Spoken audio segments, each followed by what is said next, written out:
हाँ बच्चों, आज हम लोग रेजोनेंस पढ़ेंगे। और रेजोनेंस के बारे में आपको पता ही है, आपको जीएसवी का सबसे इम्पोर्टेंट फैक्ट है इलेक्ट्रॉनिक डिस्प्लेसमेंट में। हम लोग इलेक्ट्रॉनिक डिस्प्लेसमेंट के बारे में पढ़े थे। दो तरह का डिस्प्लेसमेंट, एक परमानेंट, दूसरा टेम्प्रोरी। परमानेंट में क्या क्या पढ़ना है हम लोग को बताइए ज़रा? रेजोनेंस, दूसरा हाइपर कंजुगेशन, तीसरा इंडक्टिव फैक्ट। और टेम्प्रोरी में क्या क्या पढ़ना है हम लोग को? Electromeric fact, inductomeric fact. सबसे इंपॉर्टेंट डिस्प्लेसमेंट हम लोग पढ़ेंगे रेजोनेंस। और रेजोनेंस के बारे में आपको पता ही है, थोड़ा प्राइमरी नॉलेज लास्ट क्लास में हम लोग बहुत कुछ डिस्कस किए थे उसके बारे में हम लोग पढ़ते हैं। तो रेजोनेंस के बारे में आपको पता है, बेंजीन का स्ट्रक्चर आपको मालूम है। बेंजीन में क्या होता है जी? पाई बॉन्डेड इलेक्ट्रॉन क्या होता है? डीलोकलाइज होता है ना। तो इलेक्ट्रॉन का अरेंजमेंट इस दोनों स्ट्रक्चर में क्या है? डिफरेंट है ना? बोलो ना आप। अब बताइए जरा सा, एक्चुअल ट्रू स्ट्रक्चर बेंजीन का नहीं ये बता पा रहा है, नहीं ये बता पा रहा है। कौन बताएगा जी? इसका हाइब्रिड स्ट्रक्चर, ये वाला।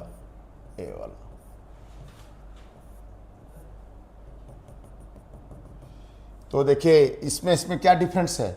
इसमें इलेक्ट्रॉन का पोजीशन केवल चेंज हो रहा है, और बट पोजीशन ऑफ एटम में कोई छेड़छाड़ हो रहा है जी? नहीं हो रहा है।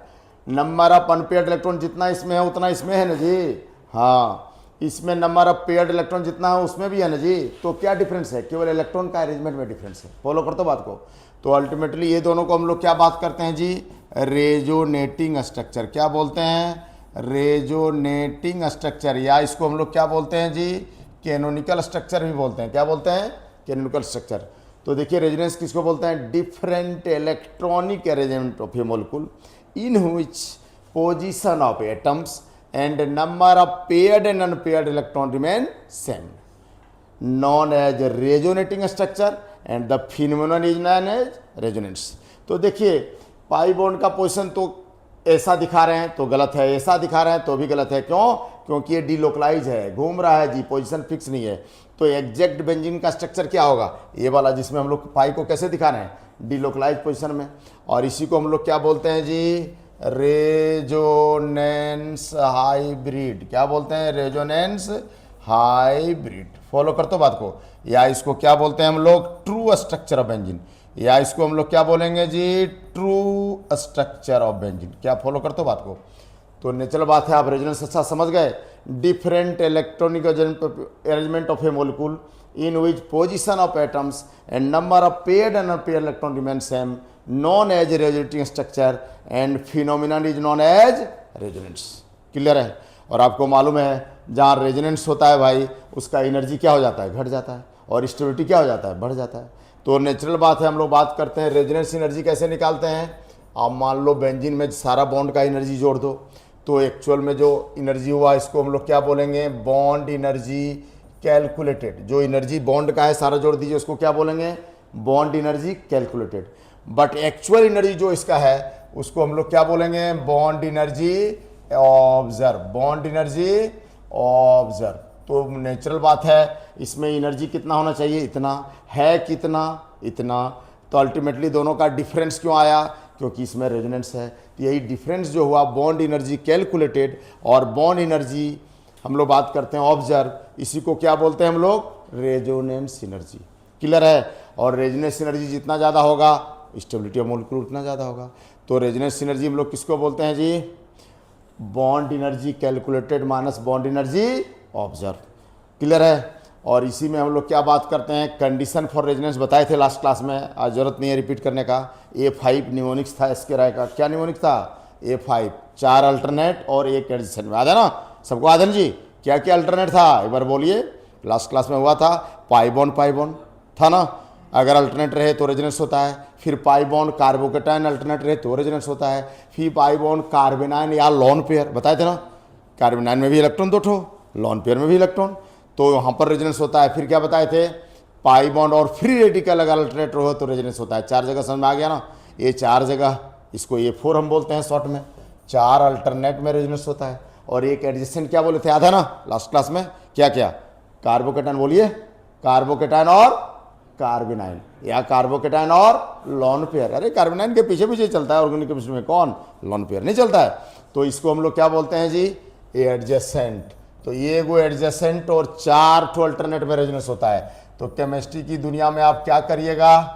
5 जगह जरा ब्रेक मारिएगा। कहाँ कहाँ? जहाँ पाई बॉन्ड अल्टरनेट पोजिशन रहे, pi bond carbocation alternate position में रहे, पाई बॉन्ड कार्बेनाइन अल्टरनेट पोजिशन में रहे, या pi bond lone pair alternate position में रहे, और लास्ट क्या, पाई बॉन्ड और फ्री रेडिकल अल्टरनेट में रहे, तो रेजोनेंस होगा जी।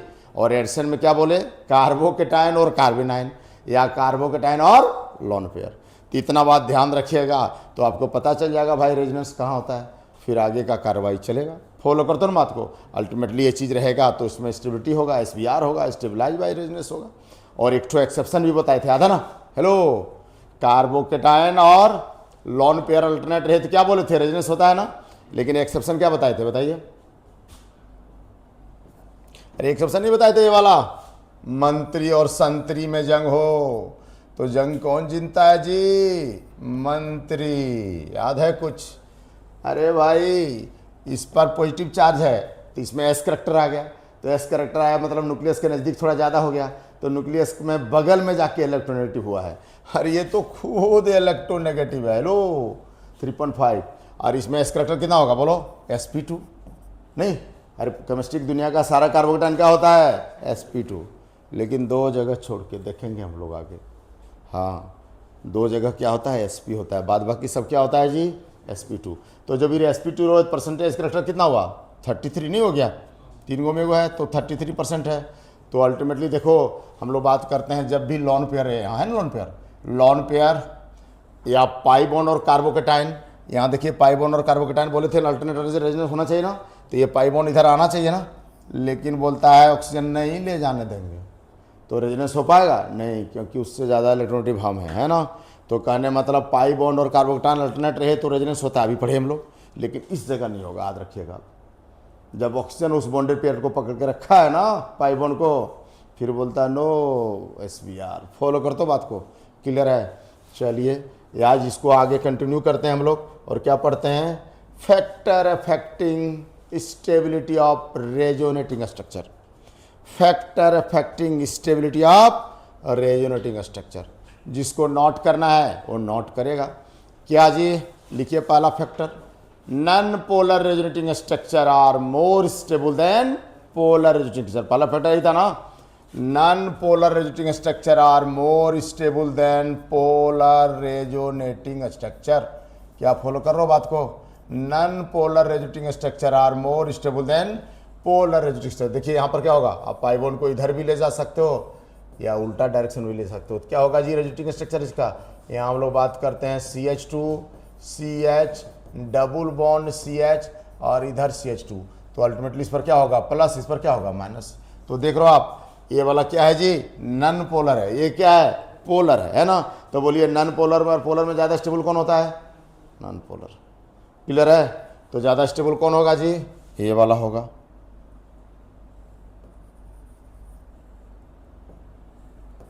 नहीं होगा। और दूसरा फैक्टर क्या है जी, greater the number of covalent bond more will be the stability of resonating structure. Follow करते हो बात को? तो बताइए इसमें कितना कोवैलेंट बॉन्ड है, अरे जो दिख रहा है यार 2 1 3 और 2 5 है ना, और ऊपर से हाइड्रोजन क्या बिना बॉन्ड का है, तो हाइड्रोजन जितना वो काउंट कर लो कितना है, 2 1 3 और 4 और 2 कितना हुआ 6, तो 6 हाइड्रोजन बॉन्ड से जुड़ा ही होगा, और इधर 5 बॉन्ड दिख रहा है, टोटल कोवैलेंट बॉन्ड कितना होगा बाबू 11। इसमें क्या है, एक ठो कम है। ज़्यादा स्टेबल कौन होगा, जिसमें कोवैलेंट बॉन्ड ज़्यादा है। पता ही आपको, कोवैलेंट बॉन्ड या कोई भी बॉन्ड, बॉन्ड मतलब अट्रैक्शन, अट्रैक्शन मतलब वहाँ से क्या होगा, एनर्जी निकलेगा। तो जितना ज़्यादा अट्रैक्शन होगा उतना एनर्जी निकलेगा जी, स्टेबिलिटी फाइनली उतना नहीं बढ़ जाएगा। क्लियर है जी? इसलिए greater the number of covalent bond more will be the stability of resonating structure. Follow कर तो बात को। नेक्स्ट क्या फैक्टर बताए थे, अगला फैक्टर है भाई greater the number of resonating structure more will B stability. अगर रेजोनेटिंग स्ट्रक्चर का नंबर ज़्यादा होगा तो स्टेबिलिटी क्या होगा बाबू, ज़्यादा होगा। अगला नेक्स्ट फैक्टर क्या है, if resonating structure are more similar more common और मोर इक्विवेलेंट। देखिएगा आप जब कार्बोक्सिलेट आयन के बारे में पढ़िएगा तो वहाँ सिमिलरिटी ज़्यादा है रेजोनेटिंग स्ट्रक्चर में, इसलिए कार्बोक्सिलेट आयन क्या होता है, ज़्यादा स्टेबल होता है। वो कब बनेगा, जब कार्बोक्सिलिक एसिड से H+ निकलेगा, इसलिए H+ निकाल के कार्बोक्सिलेट आयन बनता है। क्यों? क्योंकि कार्बोक्सिलेट आयन ज़्यादा स्टेबल होता है, इसलिए एसिड की तरह बिहेव करता है। कौन? कार्बोक्सिलिक एसिड, क्योंकि H+ लूज करने के बाद वो क्या बनाता है जी, कार्बोक्सिलेट आयन। ये वाला समझ में आ रहा है कि नहीं बात?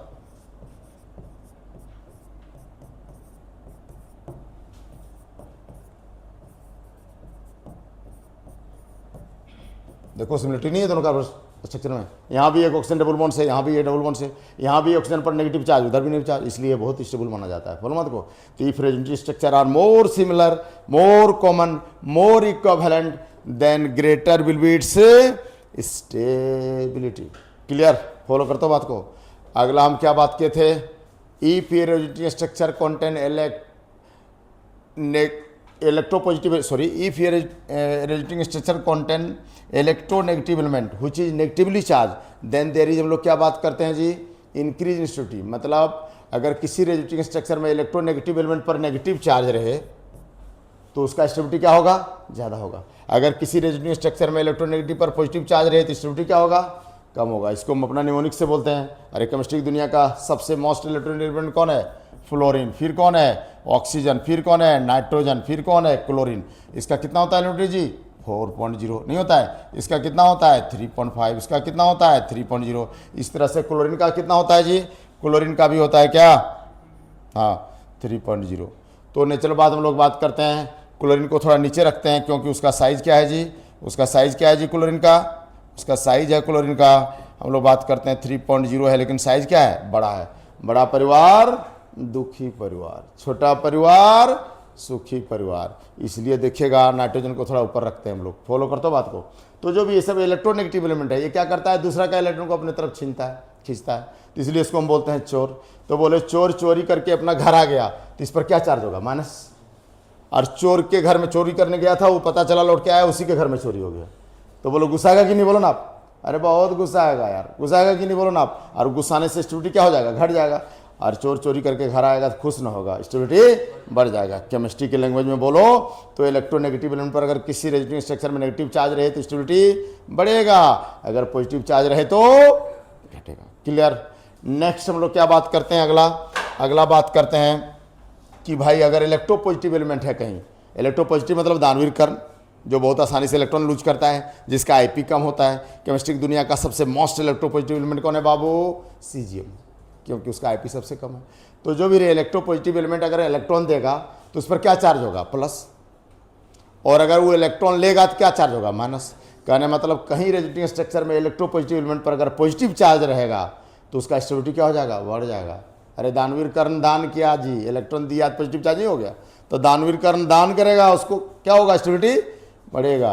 अगर उसको कोई दान देगा तो गुस्सा आ जाएगा जी, मतलब इलेक्ट्रोपॉजिटिव पर नेगेटिव चार्ज होगा सोडियम पर तो गुस्सा आ जाएगा, तो क्या होगा, स्टेबिलिटी घटेगा। केमिस्ट्री की लैंग्वेज में बोलो तो क्या हो गया, if a resonating structure having electropositive element is positively charge then there is increase in stability, but it is negatively charge then there is decrease in stability. सबसे लास्ट क्या बोले थे, बट नॉट लीस्ट, सबसे important, अगर किसी resonating structure में electron deficient positively charge atom है then there is great decrease in stability. फॉर्मत को इलेक्ट्रॉन डेफिशिएंट पॉजिटिव चार्ज का यही एग्जांपल है, देख लीजिए आप क्या है। अरे भाई यहाँ हाइड्रोजन को देखो ना, बॉन्ड से जुड़ा नहीं है जी, तो देखिए जरा सा यहाँ, तो हाइड्रोजन को बॉन्ड से जोड़ दीजिए आप, तो बोलिए यहाँ पर इस कार्बन में कितना हो गया, अरे 6 गो इलेक्ट्रॉन नहीं है, 2 2 4 2 6 6 इलेक्ट्रॉन है, तो 6 इलेक्ट्रॉन है। पेट कितना भरता है जी, 8 इलेक्ट्रॉन में 8 रोटी खाने वाला आदमी सब है, ऑक्टेट। यहाँ पर अभी कितना खाया है, 6, भूखा है कि नहीं, ऊपर से इसका इलेक्ट्रॉन कोई छीना तब ना प्लस चार्ज हुआ। तो बोलो ना, इसी को हम अपना लैंग्वेज में बोलें तो क्या बोलेंगे, 15 दिन से भाई साहब भूखा थे, खाना खाने के लिए थाली में हाथ भरा है, जैसे हाथ बढ़ाए क्या हो गया जी, थाली छीन के भाग गया, मर्डर कर देगा यार। भूविक्षिता किंग करोति पापम, भूखा आदमी कुछ भी कर सकता है, इससे मत टकराना ऑर्गेनिक केमिस्ट्री में, इससे ज़्यादा ऑर्गेनिक केमिस्ट्री में कोई अनस्टेबल हो नहीं सकता। फॉलो करते हो बात को, वो चोर रहे या दानवीर कर्ण, इलेक्ट्रोनेगेटिव एलिमेंट रहे उस पर पॉजिटिव चार्ज या इलेक्ट्रोपॉजिटिव पर नेगेटिव, कोई नहीं सकेगा इससे। फॉलो बात को, इसलिए याद रखिएगा, इलेक्ट्रॉन डेफिशिएंट और पॉजिटिव चार्ज हो गया ना, फिर उसके आगे कोई नहीं अनस्टेबल हो सकता। क्लियर है जी।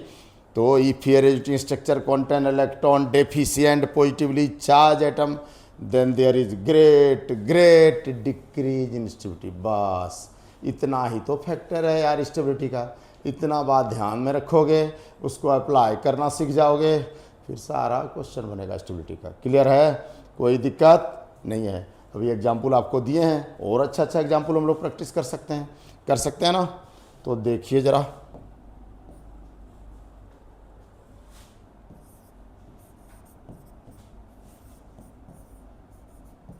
सबसे पहले आप काम क्या करिएगा, लॉन पेयर वाला स्पेसिस जो भी रहेगा उसमें लॉन पेयर खुद डालिएगा, क्वेश्चन में रहता नहीं है।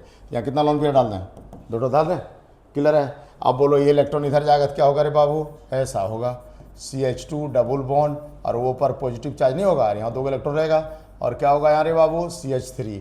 आप बताइए जरा, ये स्ट्रक्चर फर्स्ट और सेकेंड में ज़्यादा स्टेबल कौन है? इस ज़्यादा स्टेबल सेकंड है, तो ज़्यादा अनस्टेबल कौन है? फर्स्ट है। सही है, क्यों? क्योंकि यहाँ 6 इलेक्ट्रॉन नहीं है, दिख रहा है ना। हाँ, ऑर्गेनिक में देखना इंपॉर्टेंट बात है, बच्चा जाना हुआ चीज़ गलती करता है जी, क्योंकि उसको दिख नहीं पाता है बहुत सारा चीज़, इसलिए थोड़ा सा प्रैक्टिस चाहिए। तो यहाँ पर कितना होगा, 8 इलेक्ट्रॉन होगा। तो अल्टीमेटली देखिए यहाँ इलेक्ट्रॉन डेफिशिएंट पॉजिटिव चार्ज है, इधर है क्या? नहीं है। तो अल्टीमेटली ज़्यादा स्टेबल कौन होगा? यहाँ। दूसरा फैक्टर से भी इसको जस्टिफाई कर सकते हैं आप, कैसे? इधर कोवेलेंट बॉन्ड का नंबर ज़्यादा है ना, उधर ज़्यादा है? उधर ज़्यादा है। देख लो नेक्ट्रो कोवेलेंट बढ़ गया ना, तो greater the number of covalent bond more will be its stability. क्या फॉलो क्या बात को? कोई दिक्कत नहीं है। चलिए 1-2 ठो और एग्जाम्पल प्रैक्टिस कीजिए आप। अगला देख लीजिए, इस भाई साहब से परिचित हैं आप, नाम भाई साहब का क्या है? विनाइल क्लोराइड, नहीं है क्या? Vinyl chloride. पता ही आपको, इसमें अगर आप बनाइए रेजोनेटिंग स्ट्रक्चर तो अगला ऐसा हो सकता है। पता है यहाँ लोन पेयर कितना होगा रे? 7 था, एक इनगेज हो गया, कितना होगा? 3 पेयर, मतलब 6 इलेक्ट्रॉन। अभी 1 इलेक्ट्रॉन इधर चला आया इधर, तो अल्टीमेटली इस पर क्या हो गया? प्लस चार्ज, लेकिन 4 इलेक्ट्रॉन बचेगा, और ये इधर आ गया, इस पर क्या होगा? Minus charge. अगला रेजोनेटिंग स्ट्रक्चर कैसा होगा रे बाबू? ऐसा होगा। उल्टा कर दीजिए आप, यहाँ से इलेक्ट्रॉन इधर चला गया, तो इस पर क्या हो गया? Plus charge. फॉलो कर दो बात को। और यहाँ पर आपको पता ही, ये वाला इधर से इधर जाएगा, तो यहाँ डबल बॉन्ड होगा, और इस पर क्या हो जाएगा? Minus charge. क्या फॉलो कर दो बात को? तो बोलिए तीनों रेजोनेटिंग स्ट्रक्चर, ये फर्स्ट हो गया, ये सेकेंड हो गया, ये थर्ड हो गया, इसमें स्टेबिलिटी का ऑर्डर क्या होगा? हाँ, वेरी गुड, पता ही आपको, सही है, सही जवाब है, वेरी गुड। तो अल्टीमेटली हम लोग क्या बात करते हैं? सबसे ज़्यादा फर्स्ट होगा, फिर सेकेंड होगा, फिर थर्ड होगा। फर्स्ट तो दिख रहा है सबको, नॉन पोलर है यार। नॉन पोलर मतलब कोई चार्ज नहीं, यहाँ तो 2 जगह चार्ज है। चार्ज होना मतलब गुस्सा जाना, गुस्सा आने से स्टेबिलिटी बढ़ता है ना घटता है? घटता नहीं, घटता है। आप लोग दोस्त से मजाक करते हो, गुस्सा आता नहीं, बोलते अरे यार तुम तो बात बात में चार्ज हो जाते हो। और चार्ज हो जाना मतलब क्या हो जाना? गुस्सा आ जाना। और गुस्सा आने से स्टेबिलिटी घटता है, मुस्कुराने से स्टेबिलिटी बढ़ता है, इसलिए मुस्कुराते रहिए। फॉलो करो ना बात को, और क्वेश्चन बनाते रहिए। क्लियर है जी? अगला देखिए यहाँ, आप बोलिए ये दोनों में कंपेरिजन करो, दोनों पोलर है। अब दोनों में डिफरेंस क्या है बताइए? यहाँ पर कुछ दिख रहा है, बोलिए जल्दी बोलिए। इलेक्ट्रॉन डेफिशिएंट पॉजिटिव चार्ज दिख रहा है बाबू। हाँ, ऑर्गेनिक में दिखना जरूरी है, नहीं तो जाना हुआ चीज़ गलती हो जाता है। इसलिए प्रैक्टिस मैक्स से मैन परफेक्ट। पढ़े लिखे समझे, बहुत बहादुरी नहीं किए हैं आप। जब क्वेश्चन नहीं बना पाए तो कुछ तो कमी रह गया होगा ना, वो कमी क्या होगा? प्रैक्टिस। क्या फॉर्मात को? इसलिए यहाँ पर इलेक्ट्रॉन डेफिशिएंट पॉजिटिव चार्ज आपको तुरंत दिखना चाहिए। कितना इलेक्ट्रॉन हो गया? 6, जबकि ऐसा कहीं है यहाँ? नहीं है। अल्टीमेटली दोनों पोलर, लेकिन ये तो खतरनाक आदमी है, 15 दिन से भूखा है, थाली छीन लिए आप। तो स्टेबिलिटी का ऑर्डर क्या होगा? यही ना होगा। क्लियर है? फॉलो कर लो बात को, कोई दिक्कत नहीं है। और कुछ फैक्टर दिख रहा है क्या?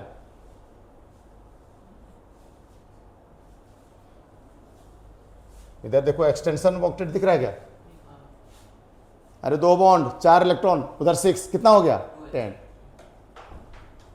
अरे 6 + 4, हाँ तब नहीं हो गया? बोलो ना आप, क्या फॉलो करो बात को, कोई दिक्कत नहीं है। चलिए एक और क्वेश्चन बना लीजिए, देखिए जरा, ये वाला का ऑर्डर जरा बता दीजिए। HCOH। अगला देखिए, यहाँ पर आपको पता है लोन पेयर देता नहीं है, लोन पेयर सबसे पहले आप डाल लीजिएगा। तो अल्टीमेटली हम लोग बात करते हैं 6 वैलेंस होता है ऑक्सीजन का। अब देखिए यहाँ पर क्या होगा, ये इधर से इधर जाएगा, ये इधर से इधर जाएगा, तो अगला रेजोनेटिंग स्ट्रक्चर क्या होगा रे बाबू? यही ना होगा? क्या नहीं होगा ऐसा? फॉलो कर दो बात को। अरे यहाँ जाएगा माइनस चार्ज, इलेक्ट्रॉन यहाँ पर कितना हो गया अरे बाबू 6, और इसमें क्या हो गया 2 इलेक्ट्रॉन इधर आ गया, तो ऐसा डबल बॉन्ड हो गया ना, तो अल्टीमेटली ये रेजिस्टिंग स्ट्रक्चर हो गया। अगला देखिए, अब केवल यहीं पर हम लोग बात करते हैं, यही इलेक्ट्रॉन का डिस्प्लेसमेंट हुआ, तो अल्टीमेटली हम लोग क्या बात करते हैं H, और इधर क्या हो गया अरे बाबू C, इस पर वो पर माइनस पर प्लस, फॉलो करते बात को, और इधर क्या हो गया, इधर नो छेड़छाड़, कोई छेड़छाड़ इधर नहीं करना है जी। अल्टीमेटली यहाँ जैसे इलेक्ट्रॉन है वहाँ है, यहाँ क्या होगा, नहीं होगा ऐसे, क्लियर है। और चौथा रेजिस्टिंग स्ट्रक्चर क्या है, ये वाला, उल्टा कर दीजिए, इधर कर दीजिए इलेक्ट्रॉन को, तो ये H C, और उल्टा कर देंगे तब इस पर क्या हो जाएगा, माइनस पर क्या हो जाएगा प्लस, और यहाँ पर कुछ नहीं करना है आपको, फॉलो करते हो बात को, क्लियर है, कोई दिक्कत नहीं है। तो यहाँ पर नेगेटिव चार्ज हो गया, यहाँ पर क्या हो गया पॉजिटिव चार्ज, ये कब होगा, ये इलेक्ट्रॉन इधर से इधर आएगा, लेकिन इसका इलेक्ट्रॉन 4th रहेगा, खाली बॉन्डेड पेयर पा रहा है, नहीं रहेगा जी। आप बताइए स्ट्रक्चर फर्स्ट, सेकेंड, और हम लोग क्या बात करते हैं जी, 3rd और 4th का ऑर्डर जरा बता दीजिए तो समझेंगे, आप पूरी तरह समझ गए बात को, लग तो रहा सही है। और आप लोग सारा फैक्टर बताइए, फर्स्ट क्यों ज़्यादा स्टेबल हुआ, सबसे ज़्यादा क्योंकि वो नन पोलर है, सही है, वेरी गुड, फॉलो करो बात को। तो 1 नंबर में तो फर्स्ट होगा ही, उसके बाद बताओ, हाँ सेकेंड क्यों होगा, 3rd और 4th क्यों नहीं होगा,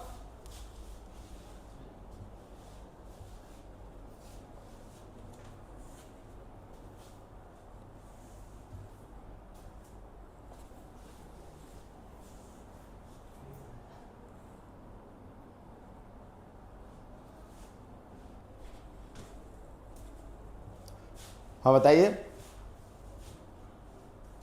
अरे भाई इधर देखिए आप, यहाँ इलेक्ट्रॉन डेफिशिएंट पॉजिटिव चार्ज है क्या, हेलो दिख रहा है जी, और इधर भी कुछ है वैसा क्या, इलेक्ट्रॉन डेफिशिएंट पॉजिटिव चार्ज, ठीक से देखिए, चश्मा का पावर सही सेट कीजिएगा आप, ऑर्गेनिक में ठीक नहीं होता है रे बाबू, सब समझा हुआ चीज़ गलती हो जाता है। हाँ इधर देखिए इलेक्ट्रॉन डेफिशिएंट पॉजिटिव चार्ज कुछ दिख रहा है, हेलो हेलो, हाँ तब कितना 6 इलेक्ट्रॉन। अब बोलिए 15 दिन से भूखा थाली छीन लिए वाला केस यहाँ भी है, खतरनाक आदमी एक ठो यहाँ भी है, एक खतरनाक आदमी यहाँ है, मतलब इलेक्ट्रॉन डेफिशिएंट पॉजिटिव चार्ज यहाँ भी है, इलेक्ट्रॉन डेफिशिएंट पॉजिटिव चार्ज यहाँ भी है, तो सेम फैक्टर दोनों में है, तो इससे कंपेरिजन होगा नहीं होगा।